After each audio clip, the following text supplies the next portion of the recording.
హి ఓం నమః శివాయ ఓం నమః శివాయ ఓం శ్రీ భద్రకాళీ సమేత వీరభద్రస్వామిని నమో నమః మాతృ పితృభ్యో నమః ఆచార్య అతిథిభ్యో నమః శ్రీమాత లలితా ତ୍ରିପୁର ସୁନ୍ଦରୀ నమో నమః। ଶିବଶକ୍ତି ସ୍ୱରୂପ ଭକ୍ତଗଣ ମାଇସା ମାଙ୍କର ମନ୍ତ୍ର କହୁ ଆସୁଛୁ। ଏବେ କହିବାକୁ ଥିବା ମାଇସା ମା ମନ୍ତ୍ର ଜପ ମାତ୍ରେ ଆମର ସକଳ ଦୁଃଖ ପାର ହେବ।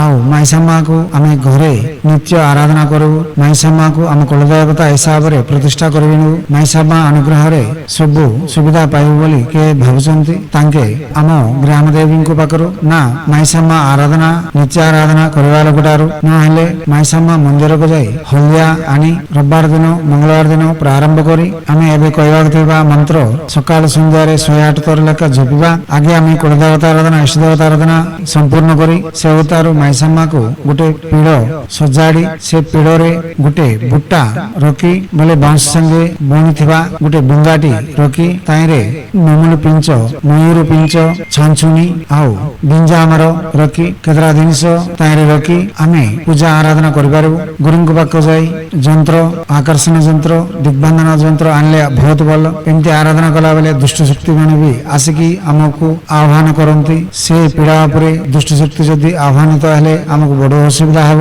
ସେଥିଯୋଗୁଁ ଆଗରୁ ଜାଗ୍ରତ ନେଇ ଏହି ପୂଜା ଆରାଧନା କରିବା ଅଛି। ରଙ୍ଗ ବସ୍ତ୍ର ମୁହଁରେ ହଳଦୀ ପିନ୍ଧି ବଡ ବଡ କୁଙ୍କୁମ ନା ସିନ୍ଦୁର ଚିତା ଲଗେଇ ହାତକୁ କାଚ ଲଗେଇ ପୂଜା କଲେ ବହୁତ ଫଳଦାୟୀ ଅଟେ। ଝିଅ ପିଲାମାନେ ଏହି ପୂଜା କରନ୍ତି, ଯଦି ନା ପୁଅ ପିଲାମାନେ ବି କଲେ ହେବ। ନିତ୍ୟ ଆରାଧନା କରି ଆମର ମାଇସା ମା ଅନୁଗ୍ରହରେ ସବୁ ସୁବିଧା ସବୁ ଭକ୍ତ ମାନଙ୍କର ଅସୁବିଧାରୁ ପାର କରିବାର ତାଙ୍କର ସମାଧାନ କରିପାରିବାର ବିଦ୍ୟା ଆମକୁ ଆଇବ। ମାଇସା ମା ଅନୁଗ୍ରହରେ ଆମେ ସବୁଠାରେ ବିଜୟ ନିକେତନ ଉଡେଇ ପାରିବୁ। ଆମେ ବହୁତ ଜାଣିବା ପାଇଁ ଆମର ପ୍ରସଙ୍ଗ ଯାକ ଶୁଣନ୍ତୁ, ଅବଗାହନା ବଢନ୍ତୁ ନା ଆମ ସାଙ୍ଗେ ପ୍ରତ୍ୟକ୍ଷରେ ଯୋଗାଯୋଗ କରନ୍ତୁ। ଆମେ ଘରକୁ ମାଇସା ମା ଆଇବା ପାଇଁ ଆମ ଘରେ ନିରନ୍ତର ଥାଇ ଆମକୁ କୁଳଦେବତା ହିସାବରେ ଆମକୁ ରକ୍ଷା କରିବା ପାଇଁ ଏବେ ଶ୍ରୀ ମାଇସା ମା ମହାମନ୍ତ୍ର ମନ୍ତ୍ର ओम नमो भगवते अखिलांड कोटि ब्रह्मांड नायकी निरंजनी नित्य कल्याणी अहोरात्रौ परबोधिनी सर्वत्र आराधमणि आगम वेद चक्र हस्ते आर्या कलास्तजूद भयंकरी भूमि कंपिंचुन जलम वर्षिंचुन अग्नि दहिंचुन वायु विजृंभिंचुन आकाशम गर्जिंचुन तव आज्ञाया ओम काली महाकाली ओम आदि परंज्योति श्री महाकाली स्वरूपिणी मैसम्म फट स्वाहा मंत्र अवथरे ओम नमो भगवते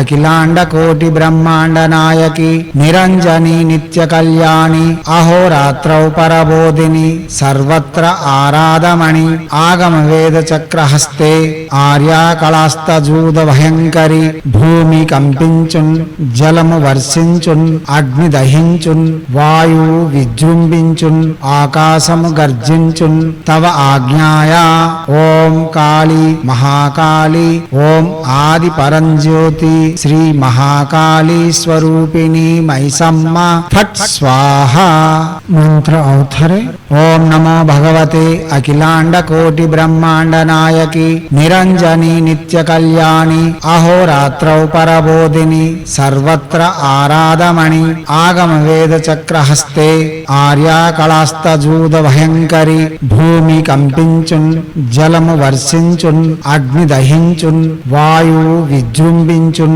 आकाशम गर्जिंचुन तव आज्ञाया ओम काली महाकाली ओम आदि परंज्योति श्री महाकाली स्वरूपिणी मैसम्म फट स्वाहा दिव्यात्म स्वरूप प्रिय भक्तगण जो कौन मंत्र जप कले भी आगे आम कुलदेवता आराधना इष्ट देवता आराधना संपूर्ण करी प्रत्यक्ष ही जप कर सब मंत्र को वाचक जप ही करवा मानसिक उपांश जप यही तंत्र जगरे हेबु नहीं आउ गुरुंकर सम्मुखर मंत्र ग्रहण करी मंत्र विधि जानी अष्ट दिग्बंधना जंत्र विधि करी जदि आम जप कर शीघ्र फलदायी अटे। आम आगे प्रसंग जाक शुणा आमर अलारे हेबा मंत्रटा जपिबा देखिबा आसीबा फल जदि आमको संतृप्ति न दिया जाए ସେତେବେଳେ ଗୁରୁଙ୍କ ସମ୍ମୁଖରୁ ମନ୍ତ୍ର ନେଇ ପ୍ରତ୍ୟକ୍ଷରେ ହିଁ ଜପ କରିପାରିବେ। ଆମ ପାଖକୁ ଆସିକି ଯଜ୍ଞ ଯନ୍ତ୍ର ପୂଜା କରେଇକି ବି ତମେ କରିପାରିବେ। ଯଦି ନା ଆମଠୁ ଯଜ୍ଞ ଯନ୍ତ୍ର କରେଇକି ବି ତମେ ନେଇ ପ୍ରତ୍ୟକ୍ଷରେ ହିଁ ଜପ କରିପାରିବେ। ଏହି ଯଦି ପ୍ରଥମରେ ଆପଣ ପ୍ରସଙ୍ଗ ଯାକ ଶୁଣନ୍ତୁ, ଅବଗାହନା ବଢନ୍ତୁ, ଆପଣ ସୁବିଧା ହେବା ମନ୍ତ୍ରଟି ଆପଣ ଜପ କରି ଆପଣ ମନଟାକୁ ସମ୍ପୂର୍ଣ୍ଣ କରିନିଅନ୍ତୁ। ଯେକୌଣସି ମନ୍ତ୍ର ଜପିଲେ ବି ମଦ୍ୟପାନ, ମାଂସଭକ୍ଷଣ, ପରସ୍ତ୍ରୀ ବ୍ୟାୟାମ ଓ ଧୂମ୍ରପାନ ନିଷେଧ, ଶୁଚି ଶୁଭ୍ରତା ପାଳନ କରିବା ଅଛି। ହାଇନ୍ଦବ ସନାତନ ଧର୍ମରେ ଅସ୍ତିବା ସବୁ ନିୟମ ପାଳନ କରି ଦୀକ୍ଷା କଙ୍କଣବଦ୍ଧ ହେଇ ଆପଣ ଯଦି 22 ଦିନ ଦିନକୁ 8 ମାଳ ଯଦି ଜପିବେ ବାଜ୍ୟରେ ଫଳ ପାଇପାରିବେ। ଫଳ ଯଦି ଅସୁବିଧା ହେଲା ଆମ ସାଙ୍ଗେ ସାକ୍ଷାତ କରନ୍ତୁ। ଯଦି ନା ଗୁରୁମାନଙ୍କୁ ସାକ୍ଷାତ କରି ଜାଣି ଶୁଣି ଜପ ଧ୍ୟାନ କରି ଆପଣ ମନଟା ସମ୍ପୂର୍ଣ୍ଣ କରି ନେବା ପାଇଁ ଆପଣ ହାତରେ ହେବା ସଚେଷ୍ଟା କରନ୍ତୁ। ହାଇନ୍ଦବ ସନାତନ ଧର୍ମ ଋଷିମାନେ ଆମକୁ ଯୋଗାଇଥିବା ବିଦ୍ୟା ବିନିଯୋଗ କରିବାଟାରେ, ଭାରତୀୟ ସଂସ୍କୃତି ସମ୍ପ୍ରଦାୟ ରକ୍ଷା କରିବାଟାରେ ଆଗାମୀ ହେଇ ଆମର ସଂସ୍କୃତିରେ ଆସିଥିବା ପର୍ବପର୍ବାଣୀ ଆଚରଣ ବିଧିରେ ଥିବା ମର୍ମ ରହସ୍ୟଟି ଆମେ ଆଗେ ଗ୍ରହଣ କରି ତାର ସୁବିଧା ଆମେ ପାଇ ସେ ସୁନ୍ଦରମୟ ଆନନ୍ଦମୟ ଜୀବନକୁ ଆମେ ଦୁନିଆକୁ ପ୍ରଚାର କରିବାଟାରେ ଆଗାମୀ ହେବେ ବୋଲି ଆଶା କରି ସବୁବେଳେ ତମ ସେବାରେ ରତ୍ନଶ୍ରୀ ହିନ୍ଦୁ ସେବା ସମାଜ ଆଚାର୍ଯ୍ୟ ଭୀମ ସିଂହ ରାୟ କୁମାର और अपने के आनंद सागर महाराज।